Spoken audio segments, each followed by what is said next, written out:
श्रीमन्महापूर्ण कुलाब्धि चंद्रम गोपाल सूरीन्द्र तनूजरत्नम तत्प्राप्त वेदार्थ युगार्थ बोधम श्री श्रीनिवास गुरुम आश्रयामः वरददेशिक कृपापात्रम परवरमुनि कुलोद्भवम आचार्य हृदय प्रवीणम वंदे संपत्कुमारम गुरुम श्रीशैलेश दयापात्रम दीपत्यादि गुणार्णवम यतीन्द्र प्रवणम वंदे रम्यजा मातरम मुनिम यो नित्यमच्युत पदाम्बुज युग्म रुक्म व्यामोगतस्तदितराणि तृणाय मेने अस्मद्गुरोर्भगवतोस्य दयैक सिन्धोः रामानुजस्य चरणौ शरणं प्रपद्ये. சுயப்பதியான சர்வேஸ்வரன் கிருபையாலே வாரத்துக்கு 2 நாள்கள் பகவத் விஷய அனுபவம்.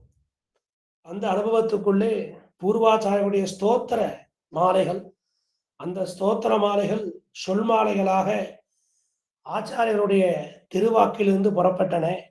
அதற்கு பல்வேறு அர்த்தங்கள், விசேஷார்த்தங்கள் எல்லாம் அந்த பூர்வாச்சாரியருக்கு பிற்பட்டவர்கள் அற்புதமாக நமக்காக எழுதி வைத்துள்ளனர். அப்பேற்பட்ட அந்த அர்த்த விசேஷங்களை எல்லாம் யதாமதி யதா அவகாசம் அடியன் விண்ணப்பிக்க நாம எல்லாரும் அனுபவித்து வருகிறோம். அந்த வரிசையில பிரார்த்தனா பஞ்சகம்னு 5 ஸ்லோகம் அதை அனுபவிச்சோம். அப்புறம் தாடி பஞ்சகம்னு ஆண்டான், ஆழ்வான், அருளாள பெருமாள், எம்பெருமானார் இவர்கள் எல்லாம் அந்த பகவத் ராமானுஜருடைய, ஜெகதாச்சாரியருடைய, எம்பெருமானாருடைய அந்த விஜயத்தை, அந்த வெற்றியை கொண்டாடி மகிழ்ந்து அந்த மகிழ்ச்சி பெருக்கால் 5 ஸ்லோகங்களாக நமக்கு அருளி செய்துள்ளார்கள். அதுல 2 ஸ்லோகங்களை கடந்த உபன்யாசத்துல பார்த்தோம். இன்னைக்கு 3வது ஸ்லோகம் தொடங்கி பார்க்கணும். இன்னைக்கு என்ன நன்னாள், இன்னைக்கு என்ன திருநாள்? ஆஷாட மாசம். அந்த ஆஷாட மாசத்துல இன்னைக்கு கிருஷ்ணபக்ஷ துதிய பௌர்ணமி முடிஞ்சு பிரதமையாகி இன்னைக்கு துதிய நட்சத்திரம். மைசூர் மகாராஜா மும்முடி கிருஷ்ணராஜ உடையார் அவர்கள் எல்லாமே யதுகுல வம்சத்துக்கு சேர்ந்தவர்கள். அப்பேற்பட்ட அந்த யதுகுல வம்சத்திலேயே வந்த அந்த ராஜ பரம்பரையில மும்முடி கிருஷ்ணராஜ உடையார் அவருடைய ஜென்ம நட்சத்திரம் இன்னைக்கு சவர நட்சத்திரம். இன்று தொடங்கி பிரம்மோற்சவம் அப்படின்னு திருநாராயணபுரத்துல ஏற்படுத்தி வைத்தார் அந்த மும்முடி கிருஷ்ணராஜ உடையார்னு சொல்லக்கூடிய அந்த மைசூர் மகாராஜா. அவருடைய காலம் கிபி 15ஆம் நூற்றாண்டு, 16ஆம் நூற்றாண்டு. அப்பேற்பட்ட அந்த ராஜா வைரமுடி பிரம்மோற்சவம் ஆதி பிரம்மோற்சவமாக ஈஸ்வர சங்கீதான்னு சொல்லக்கூடிய அந்த ஆகமோக்தமாக ஆகமோக்த பிரகாரத்தில் நடக்கிறது. அந்த வைரமுடி பிரம்மோற்சவத்துல அநேக பாகவதோத்தமர்கள்லாம் வந்து கலந்துக்கிறார். அப்படி வந்தவாளை எல்லாம் நாம பூஜிக்கணும். அதனால திருமால் அடியார்களை பூசிப்பதாலே இந்த ஊர்ல உள்ள, இந்த திருத்தலத்துல உள்ள அடியார்கள் குலாங்களுக்கு முழுசா அதுல அன்வயம் இல்லை. அப்பேற்பட்ட இவர்கள் இன்னொரு முடியை சாத்தின்னு இந்த எம்பெருமானை சேவிக்கணும்னு இந்த ஆஷாட மாசம், இந்த ஆஷாட மாசம் தொடங்கி இன்னியோட 15 நாள்கள் ஆகிவிட்டது. இந்த 15 நாளுமே சிலுத்த மழை, வெளிச்சமே இருக்காது. சூரியன் ரொம்ப உதிக்க மாட்டார் இந்த ஆஷாட மாசம் முழுக்க.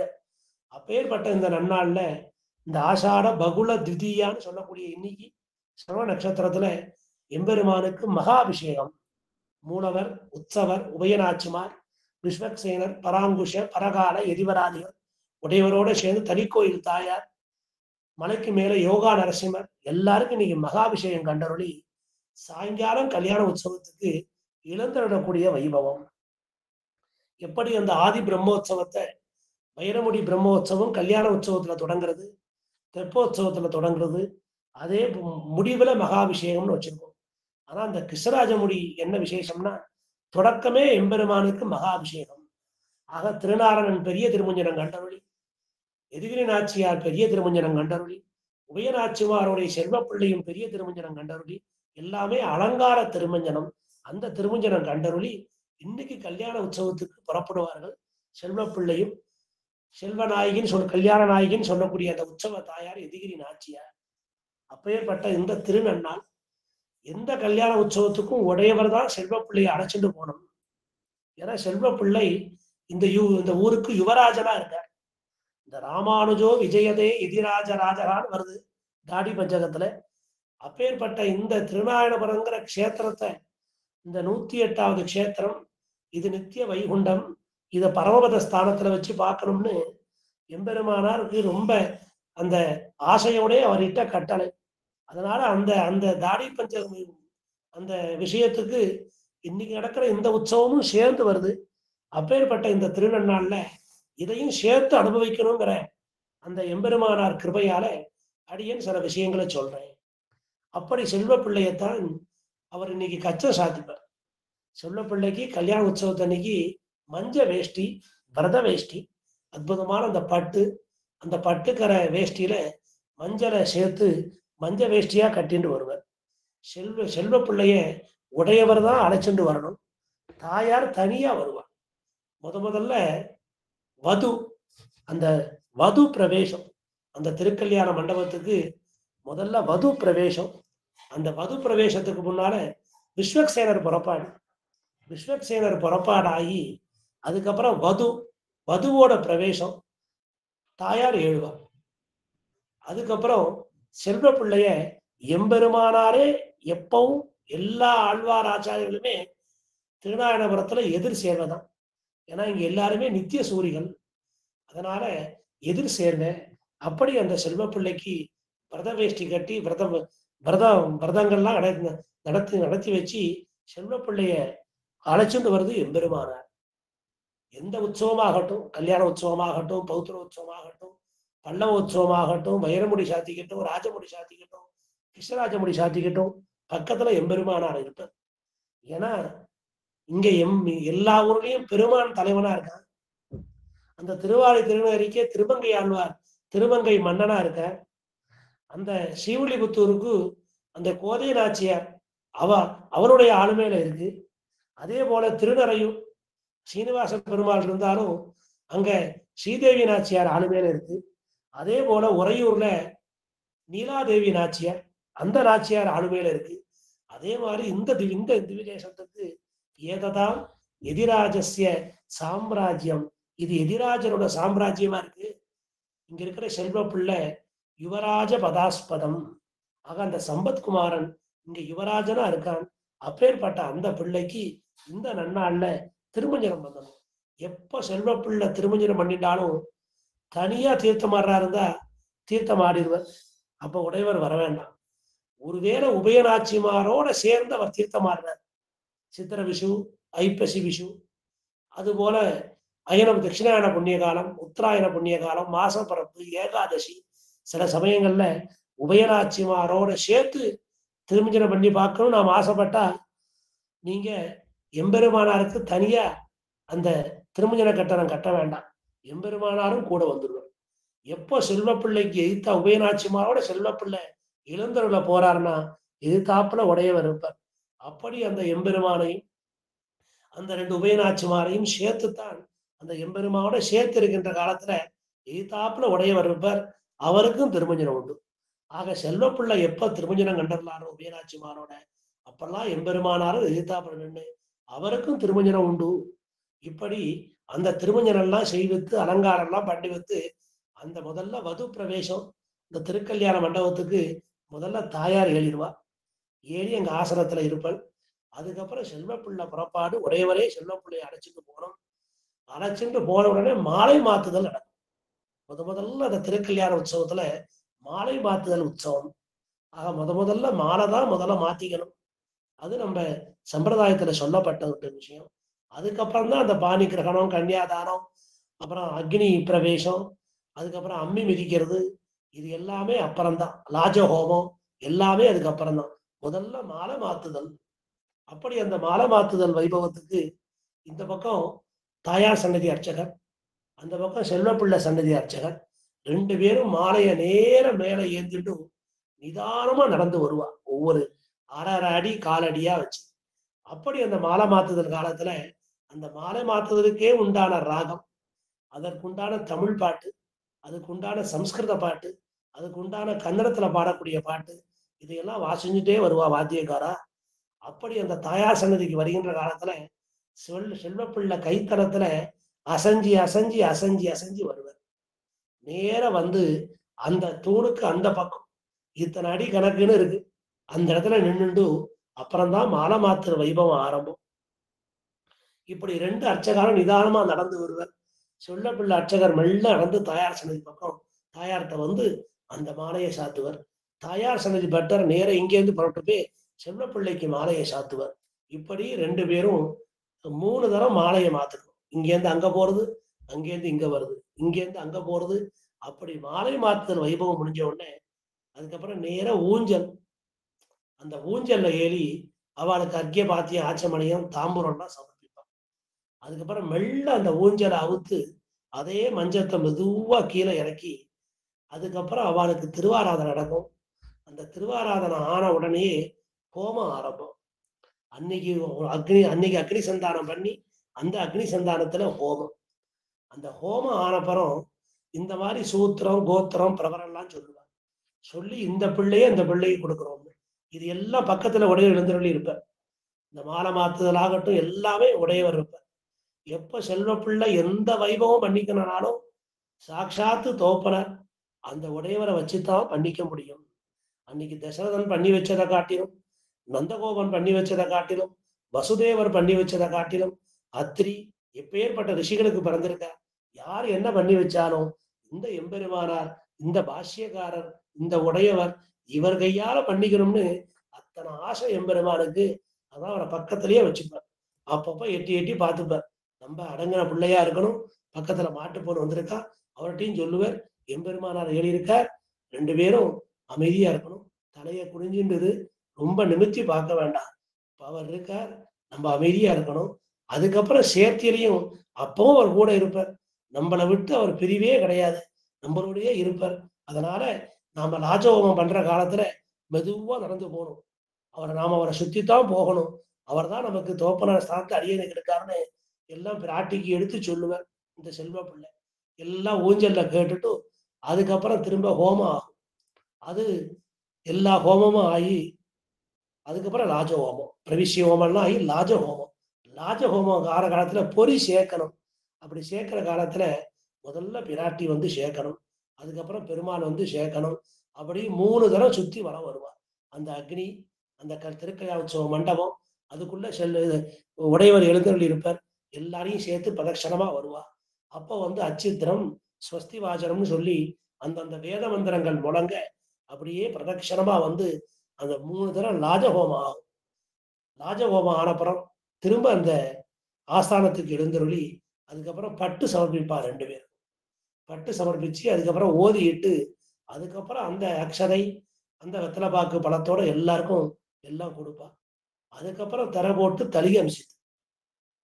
எப்போதுமே கல்யாண உற்சவத்துக்கு பூந்தியும் இட்லியும் அமிச்சு பண்ணுவார். காஞ்சிபுரம் இட்லியும் அதை அமிச்சு பண்ணது. அதுக்கப்புறம் மந்திராட்சதை ஆசீர்வாதங்கள் எல்லாமே நடக்கும். எல்லாமே நடந்தப்புறம் வெத்தலை பாக்கு பழத்தோட அந்த வைரமுடிக்கு சீதா கல்யாணம் வாசிக்கணும், புராண படனம். இந்த கிருஷ்ணராஜமுடி உற்சவத்துக்கு ருக்மிணி கல்யாணம் வாசிப்பா. அந்த புராண படனமும் ஆகும். அதுக்கப்புறம் திரும்ப மங்கள சூக்தங்கள்லாம் சேவிச்சு இப்படி அந்த திருக்கல்யாண உற்சவம் நடந்து ஏறும். அதுக்கப்புறம் இந்த திருக்கல்யாண உற்சவம் முடிஞ்சு புறப்படுற காலத்துல முதல்ல தாயார் மட்டும் எழுதிடுவா. தாயாருக்கு கூட உபச்சாரமே இருக்காது. ஆனா இப்ப அந்த தாயார் எம்பெருமான கைபிடிச்சிட்டா. நாரீனாம் உத்தமோ வதுன்னு சொல்லியிருக்கு. இப்போ பரம உத்தமி ஆயிட்டா. அப்பேற்பட்ட அந்த சாமரம், அப்பேற்பட்ட உயர்ந்த அந்த தீவெட்டி, அந்த தங்க கூட எல்லாமே அப்படியே தாயாருக்கு போயிடும். சொல்ல பிள்ளைக்கு ஒண்ணு இருக்காது. மொத்த பரிகரமும் இந்த திருக்கல்யாணம் முடிஞ்ச உடனே நேர தாயார்கிட்ட போயிடும். முதல்ல செல்வ பிள்ளை 7 பேர், அதுக்கு பின்னால தாயார், அதுக்கு பின்னால உடையவர். இப்படித்தான் கல்யாண உற்சவம் முடிஞ்சு 3 பேரும் எழுந்தருளுவர்கள்.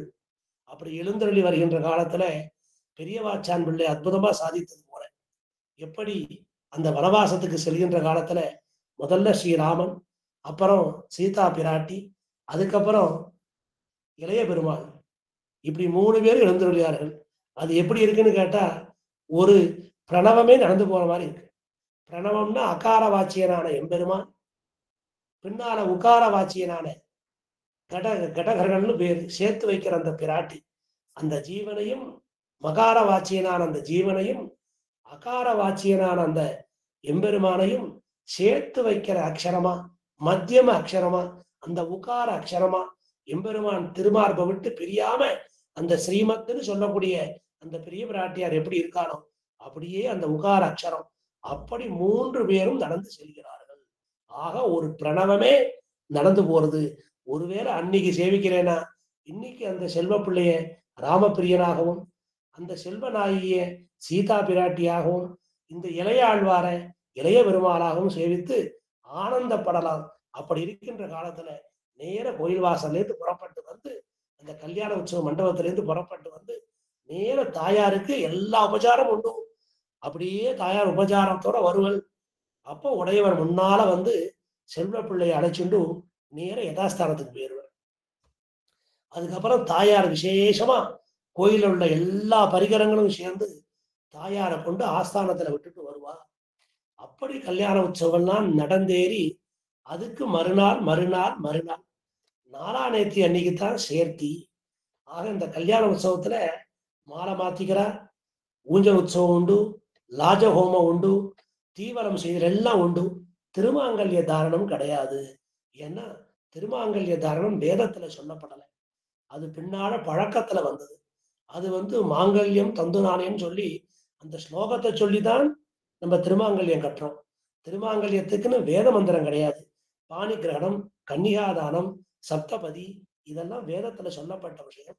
அதனால இந்த வேதம் தமிழ் செய்த ஆழ்வார்கள் அப்பேற்பட்ட அந்த கோதை பிராட்டி அந்த பாசுரங்கள்ல அந்த அந்த பாசுரத்துல ஒவ்வொன்னா சொல்லிட்டு வரா வாரணமாயிரத்துல.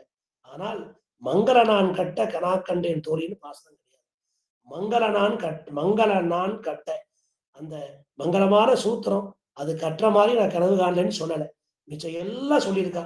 ஏன்னா எல்லாம் வேதத்துல வேத சம்பந்தமா இருக்கு, வேதத்துல ஒப்புக்கொள்ளப்பட்டது. இருந்தாலும் அந்த பிராட்டிமார்கள்லாம் பெரிய திருமாங்கல்யத்தோட தான் சேவை சாதிக்கிறார். ஸ்ரீரங்க நாச்சியார் ஆகட்டும், அலமேலுமங்கா நாச்சியார் பத்மாவதி தாயார் ஆகட்டும், பெருந்தேவி தாயார் ஆகட்டும், எதுகிரி தாயார் ஆகட்டும், எல்லாரும் அந்த பெரிய திருமாங்கல்யத்தை போட்டுண்டு எம்பெருமான விட்டு பிரியாம நித்திய சுமங்கலிகளாக சேவை சாதிக்கிறார். அதுல ஸ்ரீரங்க நாச்சியாருக்கு என்ன பெருமை அப்படின்னு பார்த்தா ரொம்ப ரொம்ப வயசான தம்பதி.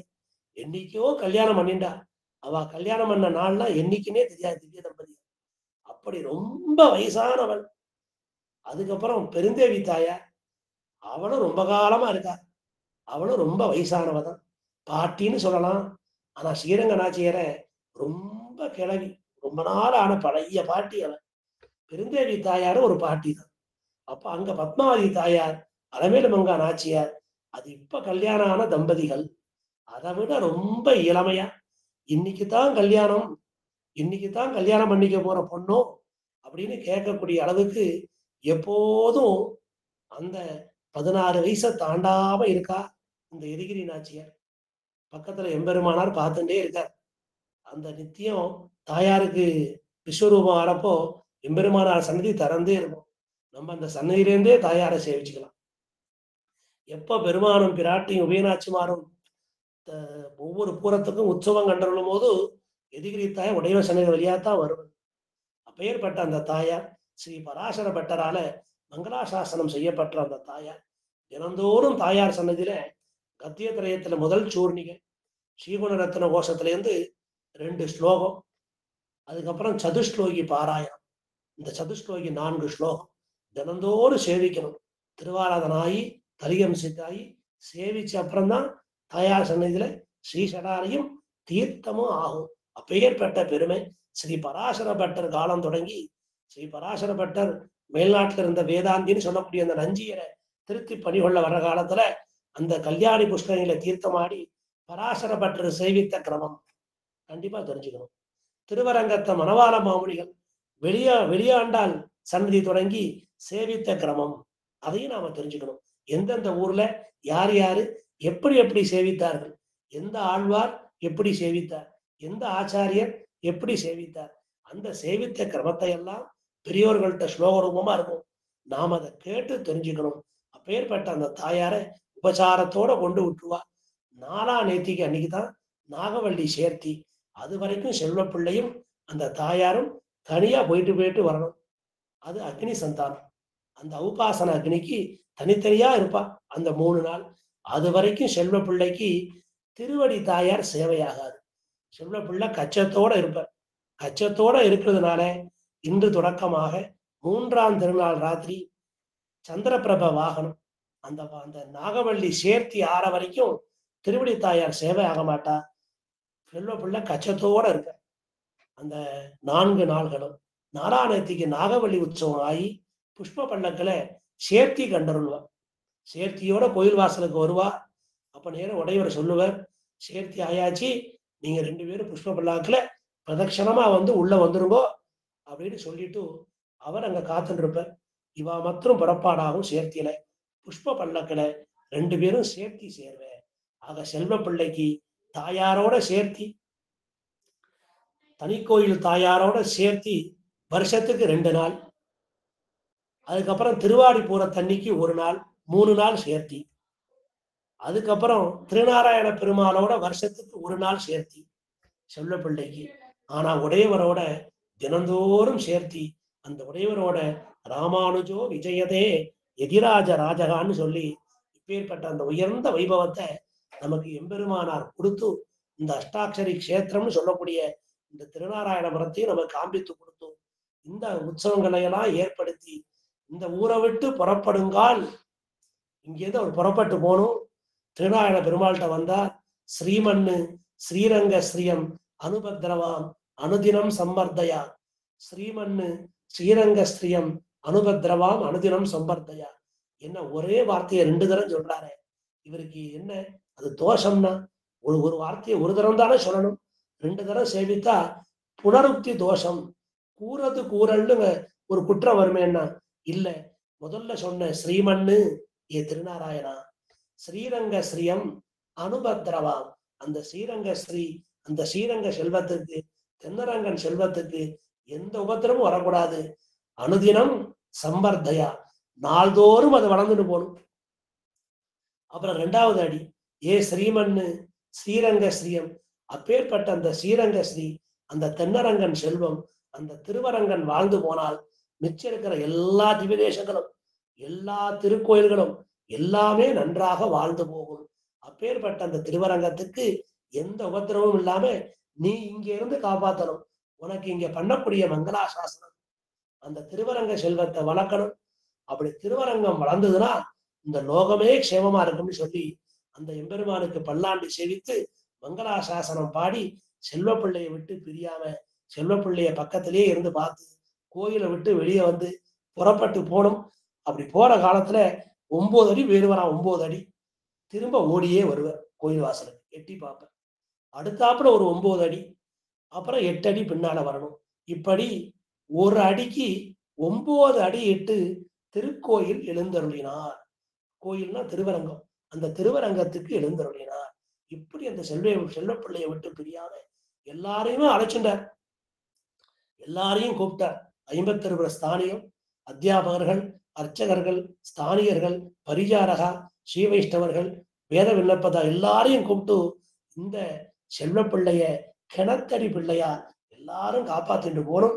எப்படி ஒரு தாய் கிணத்தடியில வேலை பார்க்கிறா, பாத்திரம் தேய்க்கணும், துணி துவைக்கணும், கை குழந்தை, அதை ஒரு பக்கம் விட்டுருப்பேன். என்ன வேலை பார்த்தாலும் அந்த குழந்தை மேல ஒரு கண்ணு இருக்கும். அதே போல நீங்க இந்த செல்வ பிள்ளைய பார்த்துக்கணும். அடியே நீங்க இருக்கிறீன்னு நினைச்சுக்க வேண்டாம் அப்படின்னு சொல்லிட்டு ஒரு விக்கிரகத்தை தாமே செய்வித்து அந்த விக்கிரகத்தை செஞ்சுட்டு திரைய போட்டுட்டு உள்ள போய் அந்த அந்த விக்கிரகத்தை ஆற தழுவி தன்னோட சாநித்தியத்தை பூரா அந்த விக்கிரகத்துல மேல ஏற்றிட்டு திரைய விட்டு வெளியே வந்தார்.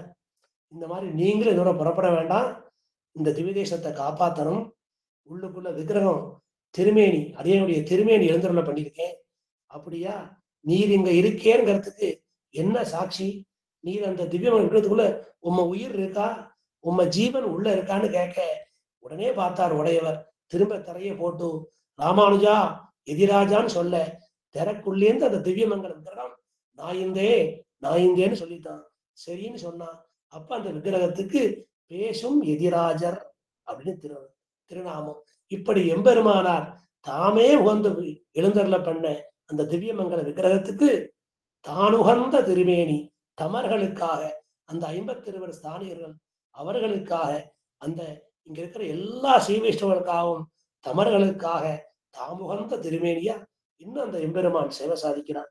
அப்பேற்பட்ட அந்த எம்பெருமான் வைபவத்தை இங்க இருந்து பக்கத்துல இருந்து அனுபவிச்சது முதலி ஆண்டான் சுவாமி.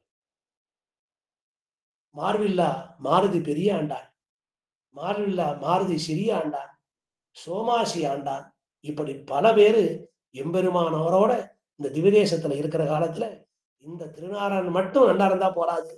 தொண்டனூர் நம்பி நாராயணன், தலக்காடு கீர்த்தி நாராயணன், கதக்கில வீரநாராயணன், அதுக்கப்புறம் கேசவ நாராயணன் வேலூர்ல, இப்படி பஞ்ச நாராயண கஷேத்திரமா 5 நாராயணர்கள் இந்த கர்நாடக தேசத்துல பிரசித்தி. அந்த 5 பேரையும் பிரதிஷ்ட பண்ணி, அப்புறம் பக்கத்து கிராமங்கள்ல அற்புதமான நரசிம்மர், அந்த வராகமூர்த்தி, யோகா நரசிம்மர் எல்லாம் பிரதிஷ்ட பண்ணி வச்சு இன்னைக்கு இந்த தேசத்துல, இந்த கன்னட தேசத்துல ராமானுஜாச்சாரியாருக்கு ஒரு தனி கௌரவம். அப்படி இந்த கன்னட தேசத்து கன்னட வாழ்த்து பாடல்ல இந்த ராமானுஷருக்குன்னு ஒரு வரி, அந்த ஸ்ரீரங்கப்பட்டினம் அங்க சயச்சிட்டு இருக்க ரெங்கநாதனுக்குன்னு ஒரு வரி, ரெண்டையும் சேர்த்துத்தான் இந்த கன்னட தாய் வாழ்த்து. அந்த வாழ்த்து பாடல்ல இந்த கன்னட தேசத்துல அந்த எம்பெருமானாரையும் மறக்கல, அந்த திருவரங்கநாதனையும் மறக்கல. அப்படி ஒரு விசேஷமான இன்றைய நன்னாள். இப்பதான் புறப்பாடு ஆயின்னு இருக்கு. நம்ம உபன்யாசம் முடியவும் அடியன்பை மாலை மாத்துதல் சேவிக்கவும் பொருத்தமா இருக்கும். அப்பேற்பட்ட இன்று தொடக்கமாக இந்த கிருஷ்ணராஜமுடி உற்சவம் 4ஆம் திருநாள். எப்போதுமே 4ஆம் திருநாள் தான் வைரமுடி உற்சவம், 4ஆம் திருநாள் தான் கிருஷ்ணராஜமுடி உற்சவம், 4ஆம் திருநாள் தான் ராஜமுடி உற்சவம். ஏன்னா இந்த உற்சவ காலங்கள்ல நான்முகன் திருவந்தாதி அந்த 4ஆம் நாள் அந்த ஏற்பா கணக்குக்கு நான்முகன் திருவந்தாதி சாவிப்பார். அப்ப நாராயணன் நான்முகனை படைத்தான், நான்முகனும் தான்முகனாய் சங்கரனைத்தான் படைத்தான்னு சொல்லி அந்த நாராயண பாரமியத்தை, அந்த நாராயண தத்துவ பூஷணத்தை, அப்பேற்பட்ட அந்த நாராயணன், இந்த திருநாரணன், இந்த செல்வ நாரணன், இன்னொருத்தருக்கு வன்புகள் நாரணன், இன்னொருத்தர் வாழ்புகள் நாரணன், இப்படி எல்லாமே நாராயணனா இருக்கிறதுனால அந்த நான்முகன் திருவந்தாதி அதுல நாராயண பரத்துவத்தை நிலைநாட்டுறார் திருமலிசை ஆழ்வார். அப்பேற்பட்ட அந்த நன்னாள்ல இப்படி இந்த முடியை வச்சுக்கணும்னு அந்த வைரமுடிய ஏற்படுத்தி வச்சது பகவத் ராமானுஜர். அதை அடியொற்றி இந்த ஆனி மாச உற்சவம், இது ஆணிலையும் வரும் ஆடியிலையும் வரும், இதுக்கு ஆசாடம் தான் கணக்கு. அந்த கிருஷ்ணராஜமுடி, அப்புறம் கார்த்திகை மாசத்துல வரக்கூடிய அந்த ராஜமுடி எல்லாமே 4ஆம் திருநாள்ல சாத்திட்டு நான்முகன் திருவந்தாதி கேட்டு, அப்படி அந்த செல்வ பிள்ளை இப்படி சௌலபியமா இருக்கிற எம்பெருமான் முடிய சாத்திண்டு பரத்துவத்தை காட்டுவர். ஆக பரத்துவம், அதுக்கப்புறம் சௌலபியம், இப்படி மாறி மாறி அனுபவிச்சு அப்படி உடையவர் வளர்த்த தேசம் இந்த திவ்ய தேசம். அதனால இங்க எல்லா ஆழ்வாராச்சார உற்சவமே 11 நாள். மிச்ச திவ்ய தேசங்கள்ல 1ஆம் நாள் தான் தொடங்குவா, 10ஆம் நாள் திருநக்ஷத்திரம் முடியும். ஆனா இங்க அப்படி இல்லை, அந்த 1ஆம் நாளுக்கு முந்தின நாள் சாயங்காலமே தொடங்கிடுவா. அப்படி இங்க அத்தியாபகர்கள் எழுந்தருளி கதிரன் செலுத்தாம்பு சேவிச்சு திருப்பல்லாண்டு சேவிச்சு அந்த உடையர் உற்சவத்தை தொடங்குற காலத்துல இந்த திவ்யதேசம் தவிர மற்ற திவ்யதேசங்கள் திருக்கோயில்கள், அது ஒரு சின்ன கிராமத்து கோயிலா இருக்கட்டும், அங்க கூட அன்னைக்கு புழுதியும் காத்துமா கிளம்பி 2 சொட்டு ஜலம் விடுற மாதிரி இருக்கும். அப்ப கொஞ்சம் திவ்யதேசத்தினோட ஆனந்தப்படுவாளாம். திருநாராயணபுரத்துல உடையவருக்கு உற்சவம் தொடங்கிருத்தும், அதை நம்ம காமிச்சு கொடுக்குறான்னு சொல்லி இங்கேருந்துதான் அந்த எம்பெருமானார் எல்லா திவ்யதேசங்களுக்கும் தம்முடைய சாநித்தியத்தை கொடுக்கிறாருன்னு இந்த கஷேத்திர மகாத்மியத்துல பல ஸ்லோகங்கள் நமக்கு எடுத்து சொல்றது. அதனால நாமும் இந்த நன்னாள்ல இந்த தாடி பஞ்சகம் மூலியமா அந்த எம்பெருமானார் பெருமையெல்லாம் நாமும் அனுபவித்து உடையவருடைய அந்த அனுகிரகத்துக்கு பாத்திரராகும். இப்போ 3வது ஸ்லோகம் நாம பார்க்க போறோம். 3வது ஸ்லோகம் என்னங்கிறத அந்த ஸ்லோகத்தை சேவிச்சுட்டு அதற்குண்டான அர்த்தங்களை பார்க்கலாம். சாரித்ரோதார தண்டம் சதுரநய பதாலங்கிரியா கேது தண்டம் சத்வித்யாதி பததண்டம் சகல விகதா சம்ஹிருதேஹே காலதண்டம் திரையாந்தாலம்பதண்டம் திரிபுவன விஜயசத்ர சௌவர்ண தண்டம் தத்தே ராமானுஜாரியா பிரதிகதக சிரோ வஜ்ர தண்டம் திரிதண்டம். ஆக எம்பெருமானார் கையில் இருக்கே திருதண்டம், அந்த திருதண்ட அதுக்கு உண்டான பெருமை என்ன? எல்லோரும் தான் பிடிச்சிட்டு இருக்கா தண்டத்தை. அந்த தண்டத்தை எம்பெருமானார் பிடிச்சப்பறம் அதுக்குன்னு என்ன பெருமை வந்தது? அது வேத்திர தண்டமா இருக்கு, உத்தார தண்டமா இருக்கு, கேது தண்டமா இருக்கு, கால தண்டமா இருக்கு, சௌவர்ண தண்டமா இருக்கு, ஆலம்ப தண்டமா இருக்கு, வஜ்ர தண்டமா இருக்கு. அந்த திருதண்டம் செய்த காரியம் என்ன? எப்படி எம்பெருமானுடைய திருச்சங்கு, அந்த சங்கெடுத்து ஊதுனான் பெருமான் பார்த்த சாரதியாக. உலகோர்கள் எல்லாம் பார்க்கும்படி அந்த பார்த்த சாரதி தன்னுடைய சங்க எடுத்து ஊதுனான் அந்த குருக்ஷேத்திரத்துல. அப்படி எதிரிகள்னு சொல்லக்கூடிய அந்த துரியோதனாதிகள், அந்த 18 சேனை ஆகட்டும், துரியோதனன் ஆகட்டும், பீஷ்மர், துரோணர், கர்ணன் தொடக்கமான அஸ்வத்தாமா எல்லாருக்குமே அடிவயிறு கலங்கி போச்சான். இப்பேற்பட்ட சங்கநாதம்னு அந்த சங்கத்தை எடுத்து முழங்கினான் அந்த பார்த்த சாரதி கீதாச்சாரியன். அப்போ எதிரிகள் எல்லாருமே கலங்கி போனார்கள், அவர்கள் அடிவயிறு கலங்கி போயிற்று.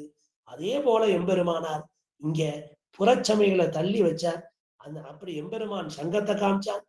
எம்பெருமானுடைய பாந்த சன்னியம் என்ன?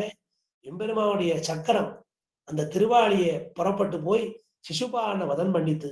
இப்படி அந்த திருவாளிக்கு உண்டான பெருமை என்ன? கதை, அப்புறம் வாள், வில், எப்படி எம்பெருமானுடைய பஞ்ச ஆயுதங்களும் சத்துரு சம்ஹாரம், துஷ்ட நிரசனம் பண்ணித்தோ. அப்படி அந்த பஞ்ச ஆயுதமாகவே இந்த பஞ்ச ஆயுதமும் ஒன்று சேர்ந்து அவதரித்தார் போலே இங்க பகவத் ராமானுஜர் இந்த பூவுலகிலே அவதரித்தார். ஆக அப்பேற்பட்ட அந்த பஞ்சாயுதம் பண்ண காரியம் துஷ்ட நரசனம். இங்க அது யாரையும் அழிக்கல, கொள்ளல.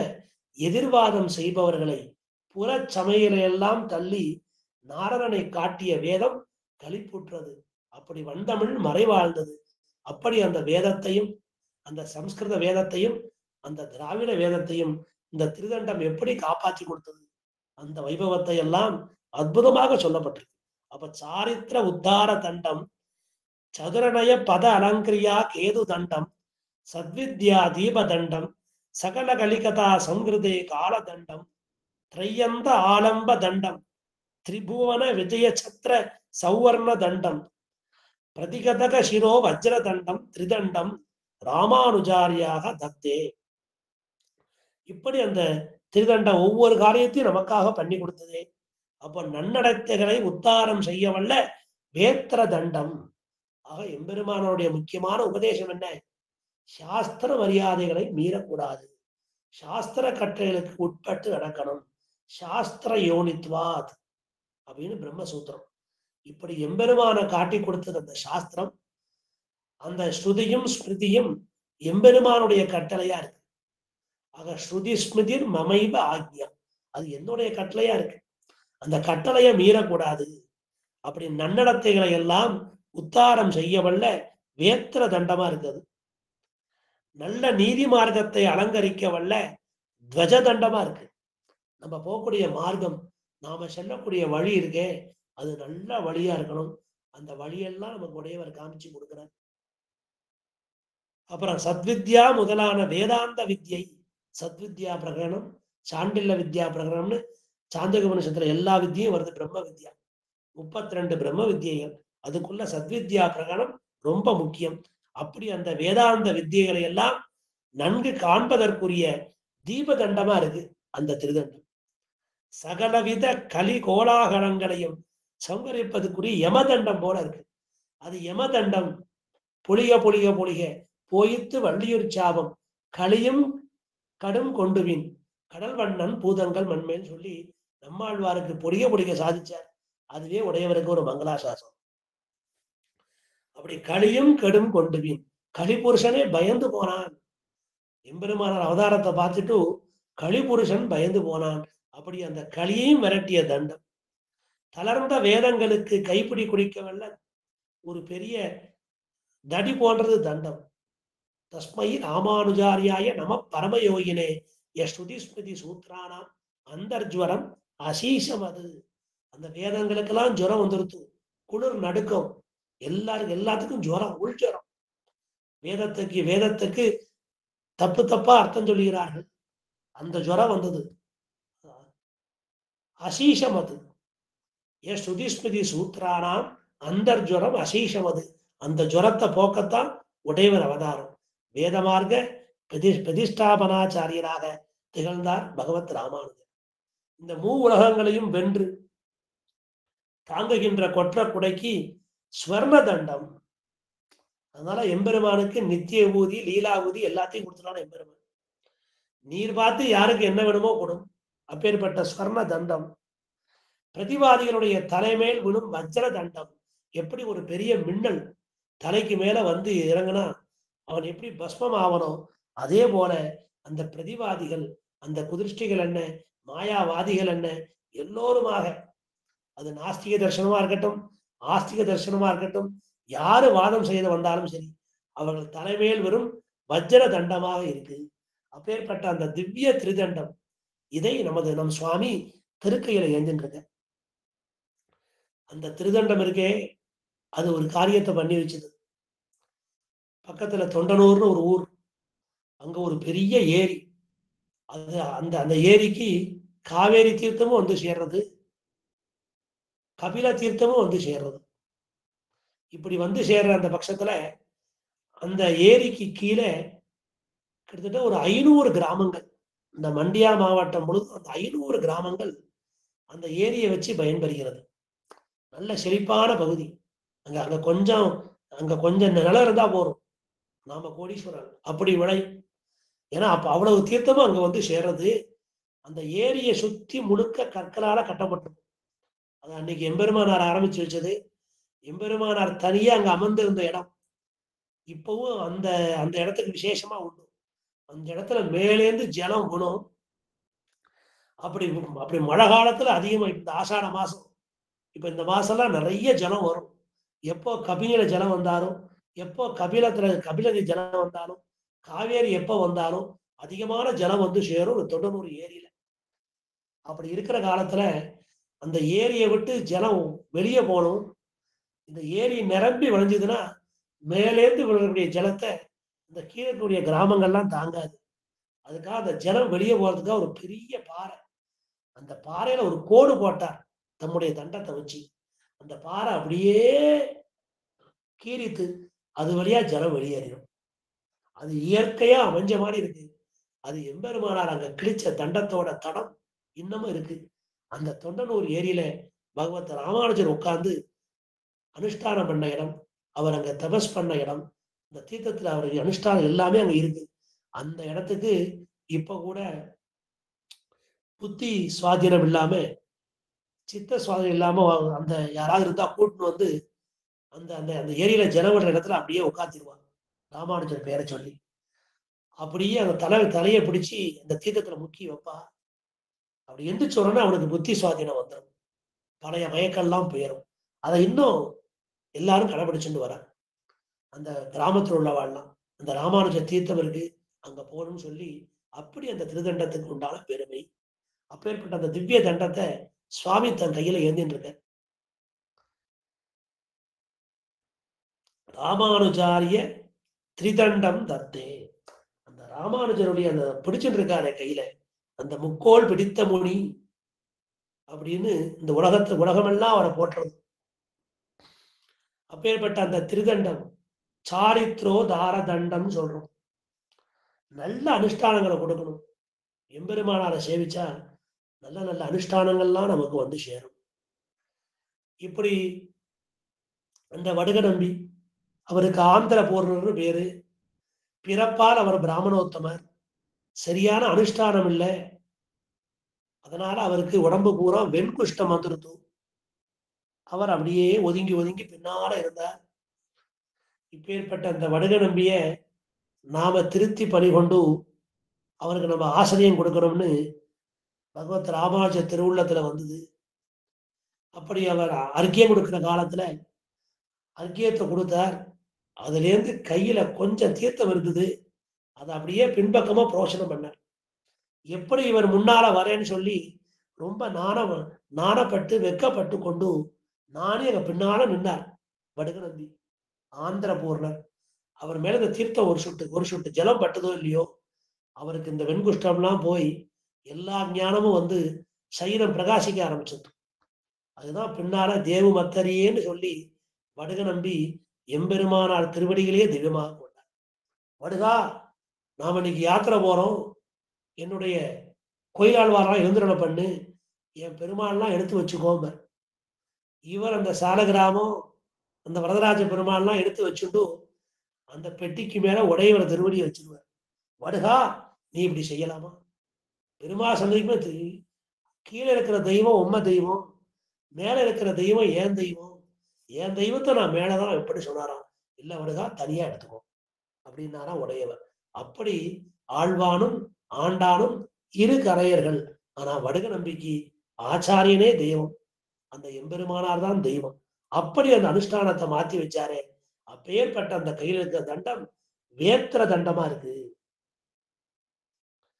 அதனால அந்த வேத்திர தண்டத்தை நினைச்சுண்டு எம்பெருமானார் திருக்க அந்த வேத்திர தண்டம் திருத்தி பணிகள் அந்த தண்டம் அதை மனசுல நினைச்சுண்டுதான் இப்பவும் இந்த உலகத்தில் உள்ள உபாத்தியாயர்கள் யார் யாருக்கு என்னென்ன கல்வி கற்றுக் கொடுக்கிறோமோ அந்த சிஷ்யர்களுக்கு ஞான அனுஷ்டானங்கள் சிக்ஷிப்பதற்கு நன்றாக விளங்குவதற்கு எம்பெருமானார் கையில் உள்ள அந்த திருதத்தை நினைச்சுண்டு அந்த வேத்த தண்டத்தை நினைச்சுண்டு அந்தந்த ஆசிரியர்கள் பாடம் சொல்லணும்.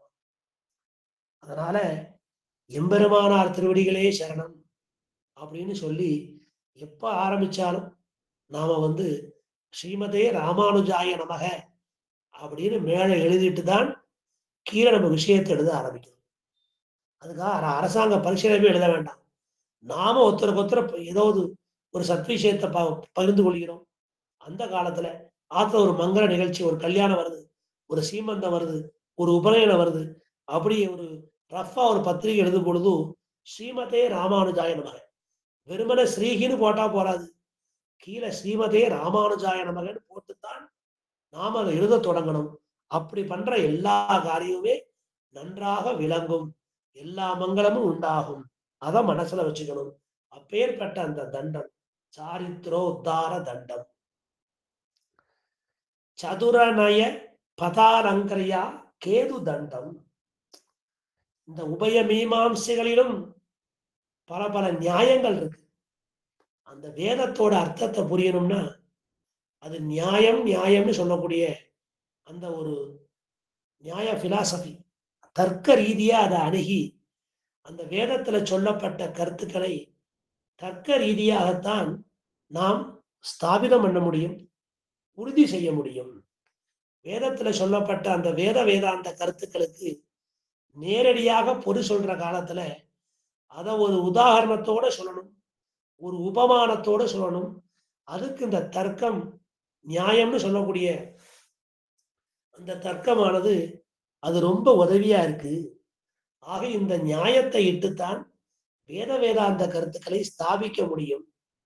அதற்காகத்தான் நியாய பரிசுத்தி அப்படின்னு ஒரு கிரந்தத்தை பண்ணி, நியாய சித்தாஞ்சனம் அது ஒரு கிரந்தம், நியாய பரிசுத்தி பிரமாண சம்ரக்ஷணம், நியாய சித்தாஞ்சனம் பிரமேய சம்ரக்ஷணம், இந்த ரெண்டு கிரந்தத்தையும் எடுத்து காட்டி வேதாந்தாச்சாரியர் சொல்லக்கூடிய நிகமாந்த தேசிகன் இந்த ரெண்டு கிரந்தத்தை பண்ணி எப்படி எம்பெருமானார் ஸ்ரீபாஷ்யத்துல அந்த நியாயத்தை எல்லாம் எடுத்து காமிச்சாரோ அந்த நியாயத்தை எல்லாம் எடுத்து இப்படி எல்லா நியாயத்தையும் கருத்துல கொள்ளக்கூடாது, வேதாந்த கருத்துக்களுக்கு விரோதமான அதற்கு எதிர்மறையான இந்த நியாயங்களை கை கொள்ளக்கூடாதுன்னு சொல்லி நியாய பரிசுத்தி அந்த நியாயத்தை சுத்தப்படுத்தி தூய்மைப்படுத்தி கொடுத்தார்.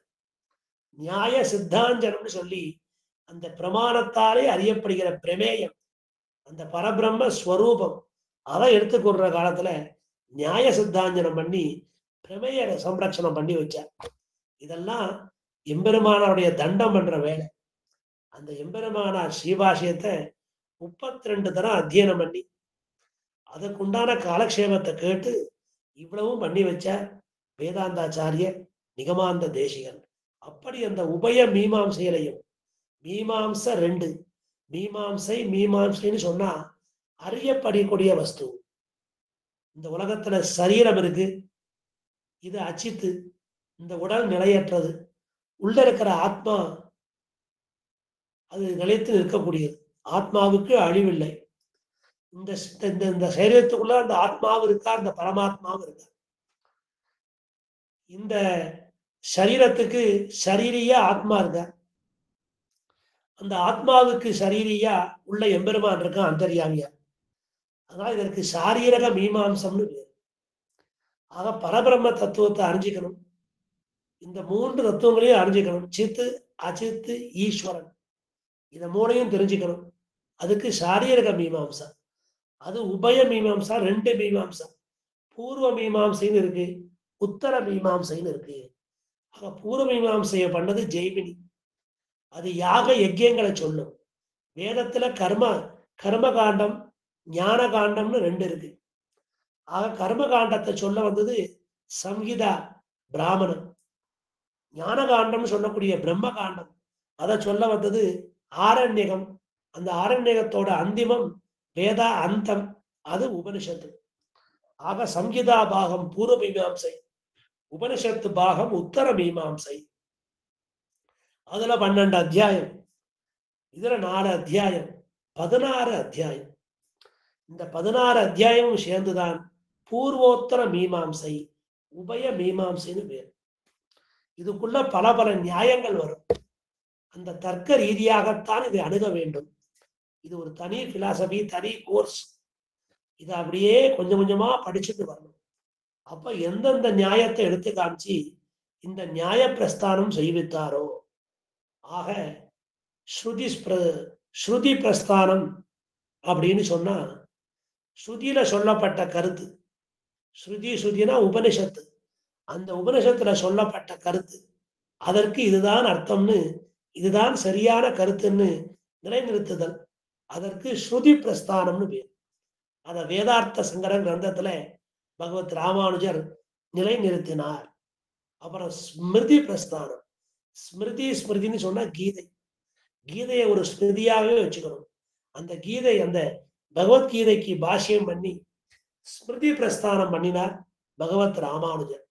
அதே போல நியாய பிரஸ்தானம், தர்க்க ரீதியாக வேதத்திலே சொல்லப்பட்ட கருத்துக்களுக்கும் வேதாந்தத்திலே சொல்லப்பட்ட கருத்துக்களுக்கும் அந்த வேதாந்த கருத்துக்களை எல்லாம், அந்த வேதாந்த வாக்கியங்களை சுருக்கமாக சூத்திர வடிவிலே அள்ளி செய்தார் வேத வியாசர். அப்படி அந்த வேதாந்தத்துல அந்த வேதாந்த வாக்கியங்களை, அந்த வேதாந்தங்களை சுருக்கமாக சூத்திரமாக அருளி செய்தார் வேத வியாசர். பாதராயர்னு அவருக்கு பேரு. அவர் பண்ண அந்த சூத்திரத்துக்கு பிரம்ம சூத்திரம்னு பேரு. அந்த பிரம்ம சூத்திரம் ஸ்ருதி பிரஸ்தானம். அந்த ஸ்ருதி வாக்கியத்திற்கு சில நியாயங்களை எடுத்துக்காட்டி அந்த தர்க்க ரீதியாக அந்த பிரம்ம சூத்திரத்துக்கு ஒரு விளக்க உரை எழுதி வைத்தார் பகவத் ராமானுஜர். அதற்கு ஸ்ரீபாஷ்யம். அப்பேற்பட்ட அந்த பூர்வ மீமாம்சைன்னு சொன்னனே 12 அத்தியாயம், அது வேதத்தோட கர்ம காண்டத்தை சொல்றது, யாகம் யஜ்யம் அதை சொல்றது. அந்த உத்தர காண்டம்னு சொன்னா பிரம்ம காண்டம், ஞான காண்டம், அது உபனிஷத்து, அதை சொல்றது பிரம்மசூத்திரம். பூர்வ மீமாம்சை அப்படின்னு சொன்னா ஜெய்மினி பண்ண சூத்திரம், பூர்வ மீமாம்சா சூத்திரம். அதே மாதிரி பிரம்ம காண்டம், ஞான காண்டம்னு சொல்லி வியாசர் பண்ண சூத்திரத்துக்கு பிரம்ம சூத்திரம்னு பேர். இப்படி இந்த 2 சூத்திரத்தையுமே பல தவறான நியாயங்களை கொண்டும் தர்க்கங்களை கொண்டும் பாழ்படுத்தி வந்தனர் பிற மதத்தவர்கள்.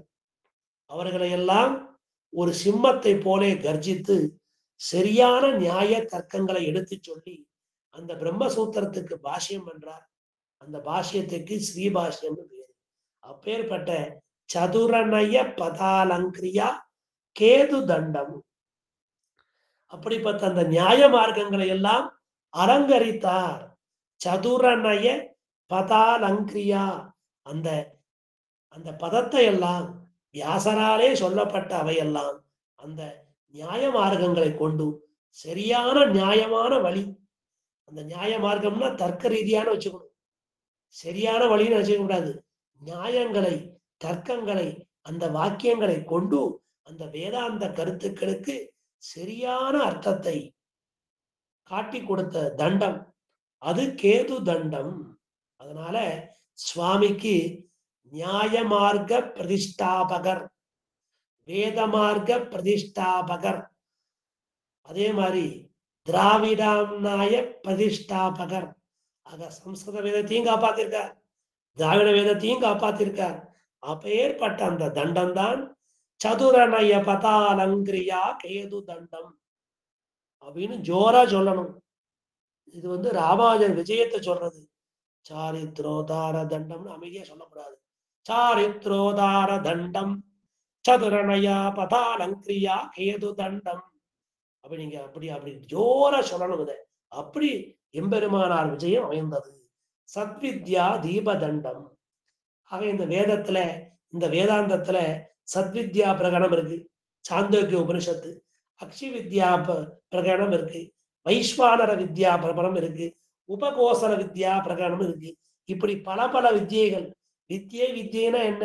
அது ஒரு கோர்ஸ், ஒரு எஜுகேஷன் இல்லை, உபாசனம். நீ பிரம்மத்தை எவ்வாறு அறிந்து கொள்கிறாய், உனக்கு அந்த பிரம்மத்தை பற்றிய ஞானம், பிரம்ம ஞானம் எப்படி இருக்கு, அந்த பிரம்ம ஞானத்தை எப்படி வளர்த்துக்கணும்னு நமக்கு அந்த வித்தியெல்லாம் சொல்லி கொடுக்கும். அப்பேற்பட்ட அந்த வித்தியைகளுக்கெல்லாம் தீபதண்டம், சத்வித்யா தீபதண்டம். ஆக சா வித்யா யா விமுக்தையே அப்படின்னு ஒரு பிரமாணம். அந்த உபனிஷத்துல சொல்லப்பட்ட அந்த உயர்ந்த வித்யை, அந்த சத்வித்யை, அந்த சத்வித்தியை ஒரு பிரகாசப்படுத்தினார் பகவத் ராமானுஜர்.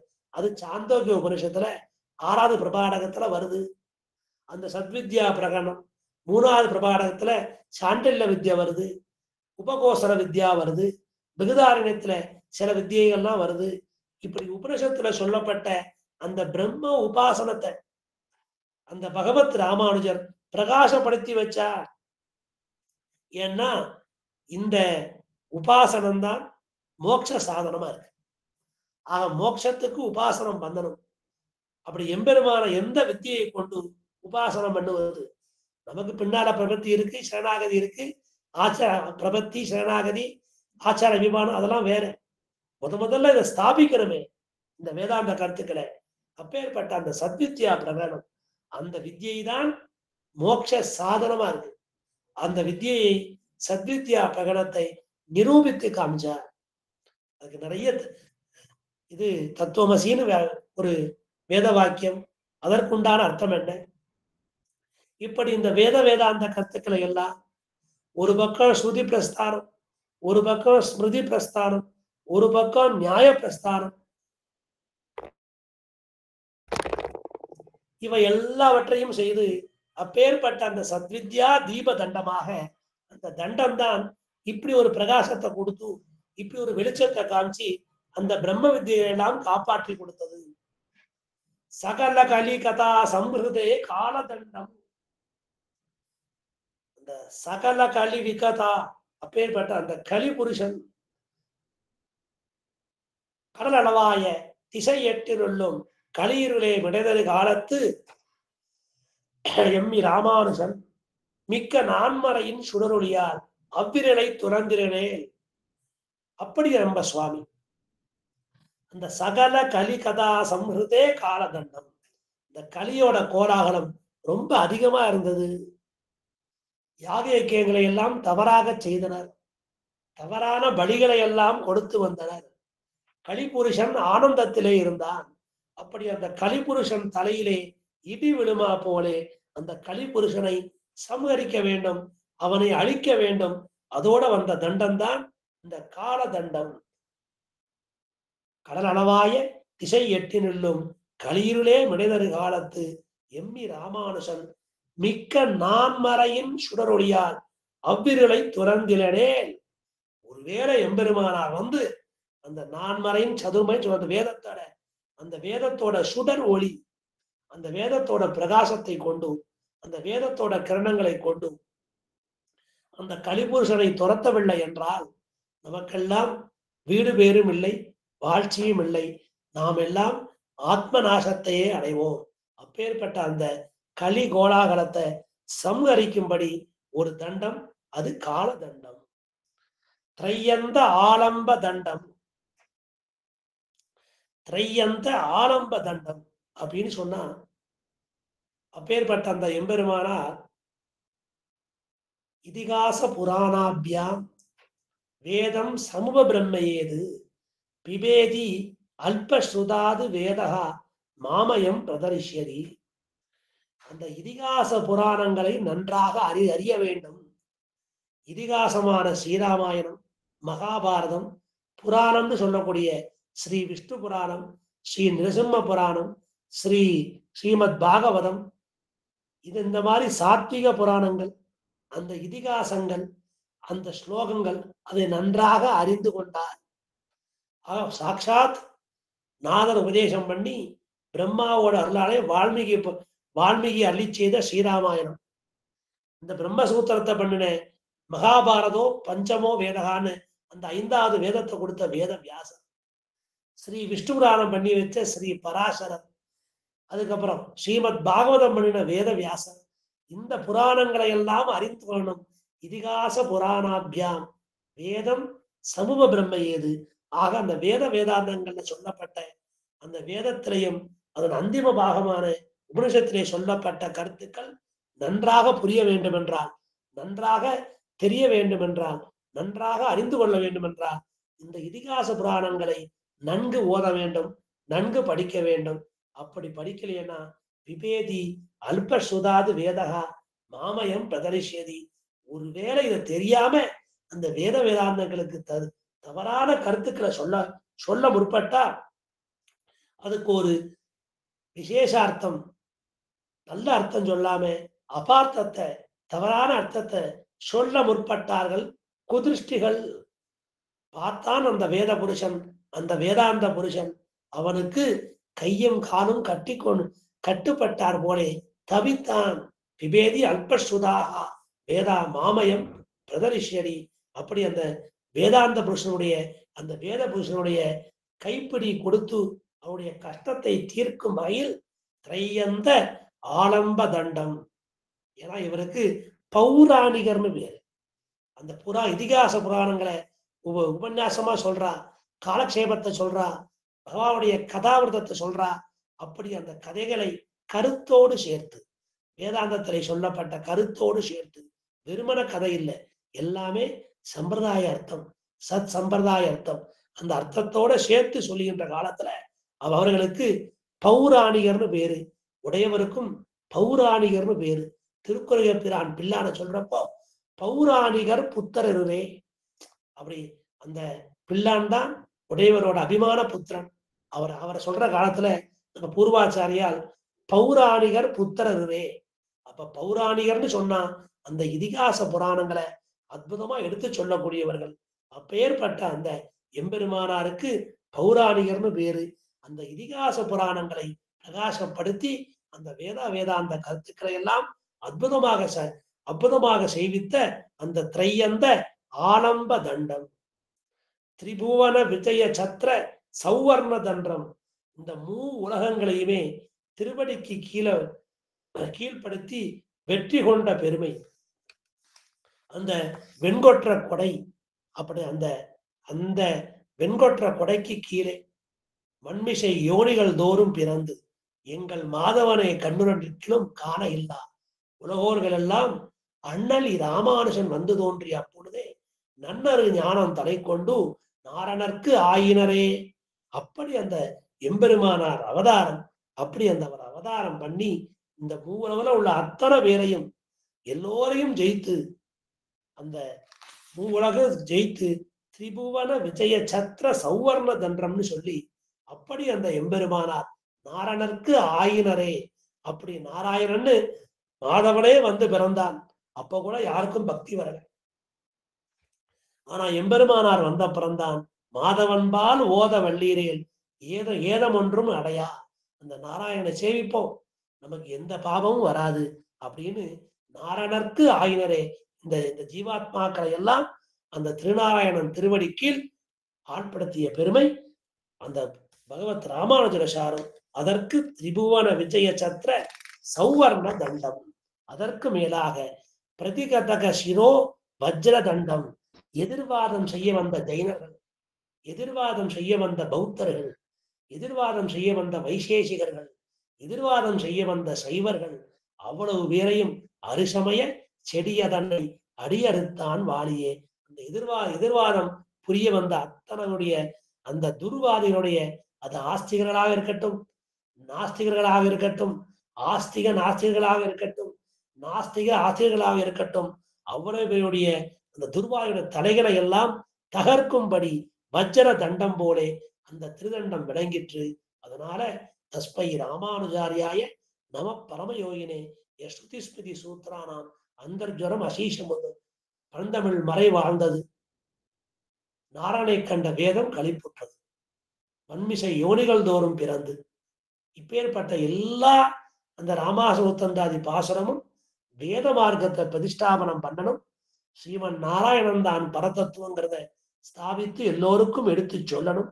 ஒருவேளை இந்த வேதாந்த கருத்துக்களுக்கு தவறான கருத்துக்களை சொல்ல வந்த அந்த எதிர்வாதம் செய்பவர்களை எல்லாம் தம்முடைய தண்டத்தாலே வஜ்ர தண்டம் அவர்கள் தலையிலே இடி விழுந்தார் போலே அப்படி அற்புதமான வாதங்களை எல்லாம் எடுத்து முன்வைக்கிறார்.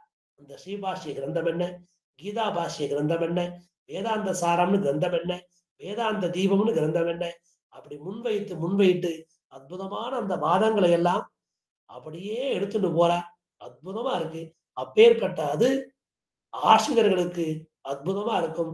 அனாசிரியர்களுக்கு, துர்வாதிகளுக்கு, எதிர்வாதம் செய்யக்கூடிய, தவறான வாதம் செய்யக்கூடிய அவர்களுக்கெல்லாம் அவர்கள் தலை பிளக்கும்படி ஒரு வஜ்ர தண்டம் போலே, எப்படி ஒரு மின்னல் விழுந்தால் தலை பிளந்து உடைந்து எப்படி கரிக்கட்டையாக போகணும், அதே போல அந்த எதிர்வாதம் செய்வர்களெல்லாம் தகர்த்து எறிந்தார் தம்முடைய வாதத்தாலே. அப்பேற்பட்ட அந்த திருதண்டத்தை எம்பெருமானார் ஏந்தி கொண்டு திவ்ய சேவை நமக்கெல்லாம் தந்துள்ளார். அதனால நமக்கு ரட்சணம் என்ன? அந்த திருதண்டம் நமக்கு நல்ல அனுஷ்டானத்தை கொடுக்கும். ஞானம் பக்தி வைராக்கியத்தை கொடுக்கும். ஞானம் அனுஷ்டானம் இவை நன்னாகவே உடையனான குருவை நமக்கு காண்பித்து கொடுக்கும் அந்த திருதண்டம். ஒண்ணு. இன்னொரு தண்டம் என்ன செய்யும்? நாமும் நன்றாக ஞானம் பெறும்படி மண்மிசை யோனிகள் தோறும் பிறந்து எங்கள் மாதவனே கண்ணுர நிற்கிலும் காண இல்லா ராமனா வந்தான், கண்ணனா வந்தான், யாரும் பார்க்கல. அண்ணலி ராமாசன் வந்து தோன்றிய அப்பொழுதே நன்னரு ஞானம் தலை கொண்டு நாரணருக்கு ஆயினரே. அப்படி பக்தியில நம்மளை கொண்டு பக்தியில மூட்டும். அப்ப நமக்கு ஞானம், பக்தி, வைராக்கியம், ஞான கைங்கரியம், பூர்வாச்சார கிரந்தத்தை எல்லாம் படிப்பது, பக்தி கைங்கரியம், அந்த படிச்ச கிரந்தத்துல அதன்படி வாழ்க்கை நடப்பது, அன்ன கைங்கரியம், எல்லோருக்கும் உதவி செய்வது, தொண்டருக்கும் தொண்டனாக நிற்பது. அப்பேற்பட்ட அந்த திருமா அடியார்களை என் ஊரை சொன்னாய், என் பெயரை சொன்னாய், என் அடியாருடைய விடாயை தீர்த்தாய், அவர்களோட தாக சாந்திக்கு அவர்களுக்கு நீர் கொடுப்பது, அம்பரமே தண்ணீரே சோரை அறஞ்செய்யும். அதுபோல ஞான கைங்கரியம், பக்தி கைங்கரியம், அன்ன கைங்கரியம், எல்லா இடத்துலயும் அன்னதான சாலை. எங்க போனாலும் எம்பெருமானுக்கு பெரிய திருப்பாவாடை சமர்ப்பிச்சு அதை எல்லோரும் உணவருந்தபடி சொல்வது. அப்படி பெரிய பெரிய கல்வி கூடங்கள், அதுக்கப்புறம் பெரிய பெரிய சமையல் கூடங்கள், நல்ல நல்ல திருக்கோயில்கள், இப்படி ஞானமும் பக்தியும் அன்ன கைங்கரியமும் சேர்ந்து இந்த ஜீவர்கள் எல்லாம் நல்ல சமுதாயமாக மாற வேண்டும். அதற்காக எம்பெருமானார் எடுத்த முயற்சி அநேக முயற்சி. அந்த முயற்சிகளுக்கெல்லாம் இந்த திருதண்டம் பிரகாசமாக இருந்து வெற்றியை தேடி தந்தன. அதனை இந்த ஆழ்வான் என்ன, இந்த ஆண்டான் என்ன, அந்த அருளாள பெருமாள் எம்பெருமானார் என்ன, இப்படி சிஷ்யர்கள் எல்லாம் சேர்ந்து இந்த ஸ்லோகத்தை மனதிலே பாராயணம் செய்து திரும்ப திரும்ப சேவித்து ஆனந்தப்பட்டார்கள். நாம இன்னைக்கு இந்த 3வது ஸ்லோகத்தை நிறைவு செஞ்சிருக்கோம். 4வது ஸ்லோகம் எம்பெருமானுடைய சூத்திரங்களை பத்தினது. அற்புதமான அந்த ஸ்லோகம். அந்த 4வது ஸ்லோகத்துக்கு அர்த்தம் என்னங்கிறத அடுத்த உபன்யாசத்துல பார்க்கலாம். இன்னைக்கு இந்த திருநாரம்பத்து திருநன்னாள் கல்யாண உற்சவம். இப்பதான் என் பெருமாளும் பிராட்டி எழுந்துள்ளார்கள். இப்ப நேர போனா மாலமாத்தல் சேவிக்க போறேன். இந்த ஒய்யாரம் குழுவுல இன்னைக்கு காலக்ஷேபம் கேட்ட அத்தனை பேரையும், இங்க இருக்கிற அந்த 31 பேரையும், இந்த அரியணையும் சேர்த்து 32, இந்த 32 பேர் அங்க இருந்து மாலமாத்தல் சேவிக்கிறோம். அப்படி அடியேன் பாவிச்சுக்கிறேன். இன்றைய தினங்களுக்கு பல்லாண்டு பாடி, அந்த எம்பெருமானார் திருவடிகளுக்கும் பல்லாண்டு பாடி, இன்னும் அந்த பல அர்த்த விசேஷங்கள்லாம் இருக்கு. அடுத்த ஸ்லோகம் அற்புதமான ஸ்லோகம். மேற்கொண்டு அந்த 2 ஸ்லோகத்துக்கு அர்த்தம் என்னங்கிறது அடுத்த உபன்யாசத்துல பார்க்கலாம். இந்த 1 மணி நேரத்துக்கு இந்த சில விஷயங்களை யதாமதி யதா அவகாசம் விண்ணப்பிச்சேன்.